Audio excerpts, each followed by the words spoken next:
C'est ce mercredi 5 janvier 2022 que Bonaventure Ndigo Monfumbi, président du Front d'égalité républicaine, a réuni les présidents de plusieurs partis politiques de l'opposition, membres du Conseil national de la démocratie.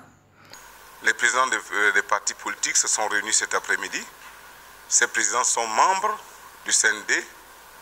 Ils se sont réunis cet après-midi pour jeter les bases sur le projet de loi que le gouvernement vient d'adopter en Conseil des ministres. Et ce projet de loi constitue un élément indispensable dans l'organisation du CND. D'où la nécessité pour les présidents de se retrouver, de se donner les moyens d'analyser de manière anticipée, bien entendu, ce projet de loi, en attendant de l'avoir bien sûr, mais les présidents ont tenu à ce qu'ils se retrouvent pour qu'ensemble, on essaye de regarder comment aborder cette question relative au projet de loi du gouvernement sur le CND. Le CND est une institution très démocratique qui a pour socle les partis politiques.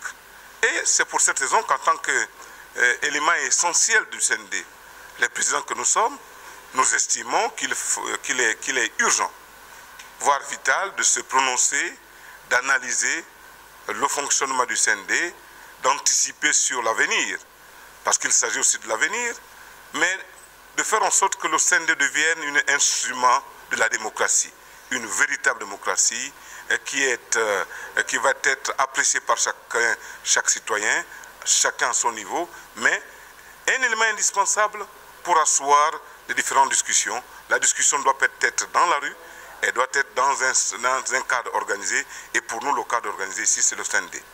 Cette réunion était basée sur le projet de loi adopté par le gouvernement au dernier Conseil des ministres. Nous devons mettre en place très rapidement une commission ad hoc qui va analyser le contour du contenu de la loi du gouvernement sur le CND.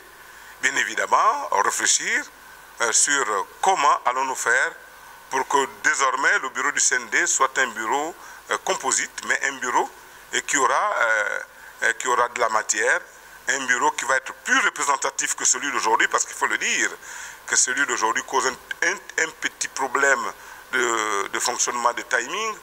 Il y a comme là un fonctionnement un peu, permettez-moi l'expression, parmipède, et nous ne voulons plus de ce bureau. On veut désormais un bureau responsable, un bureau qui parle et agit au nom de la collectivité, au nom de tous les présidents, au nom de tous les partis politiques. Nous ne voulons plus des bureaux singletons. C'est pour cette raison que nous avons estimé là aussi qu'il serait urgent, je dirais même nécessaire, que nous puissions réfléchir comment allons-nous faire pour composer un bureau dynamique du CND. Le Gabon doit sa stabilité au respect de ses institutions, en l'occurrence la Cour constitutionnelle. C'est pourquoi tout acte de violation délibérée de la Constitution du pays doit être considéré comme un crime de haute trahison. Ceux qui ne veulent pas mettre en application les recommandations d'Angondje qui ont été paraphées par le gouvernement et par le président de la République sont en porte-à-faux avec la République. Et je dirais même, font dans l'irrespect vis-à-vis du président de la République. Le président de la République s'est engagé de manière solennelle, n'est pas respecté sa signature, équivaudrait à de l'irresponsabilité caractérisée. Et lorsque vous refusez d'appliquer la signature du président de la République, votre place n'est pas au gouvernement, elle est ailleurs. Je suis désolé de vous le dire, mais ça ne se passe pas comme ça dans des pays organisés. Lorsque le président de la République a pris un engagement, vous devez aller jusqu'au bout. Et nous constatons malheureusement que toutes les décisions du président de la République sont foulées aux pieds par ses propres collaborateurs. Peut-être pas tous, mais la majorité fait la même chose. Ce n'est pas donc étonnant que des décisions de Dangondje ne soient pas appliquées, parce que tout simplement, il y a un mépris qui ne dit pas son nom. Et c'est vraiment regrettable, et il est vraiment regrettable de le constater pour une République qui se fait organisée et républicaine.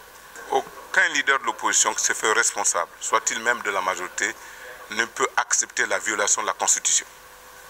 Toute violation constitutionnelle est un délit, ceci frise la haute trahison. Lorsque vous êtes aux affaires et que vous foulez au pied la Constitution de la République, vous violez votre serment et c'est une haute trahison. Parallèlement, l'honorable Bonaventure Ndingo Monfumbi a exhorté le président de la République Ali Bongo Ondimba à revoir la décision relative au paiement du test PCR. En tant qu'élu, vous comprendrez aisément que je ne peux pas soutenir le paiement des tests Covid à hauteur de 50 000. La situation socio-économique de la nation est précaire. Nous traversons une crise économique forte. Dire aux Gabonais de payer 50 000, je pense que ce n'est pas loyal. Et c'est l'occasion pour moi de solliciter la bienveillance du chef de l'État pour qu'il revienne sur cette décision qui est une décision difficile à appliquer sur le plan pratique. Lorsqu'on observe la précarité, le chômage et consorts, taxer les Gabonais à hauteur de 50 000, 20 000 francs, je trouve un peu exagéré.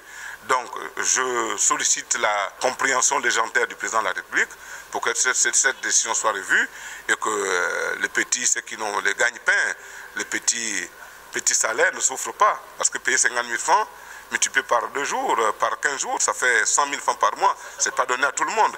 Et on a une famille à nourrir, disons que les gens sont dans la précarité. C'est une décision difficile à appliquer. Il faudra donc la revoir. Et j'implore ici la magnanimité du chef de l'État. Il a aussi déploré le fait que les recommandations émises par le président de la République ne soient pas appliquées par ses collaborateurs.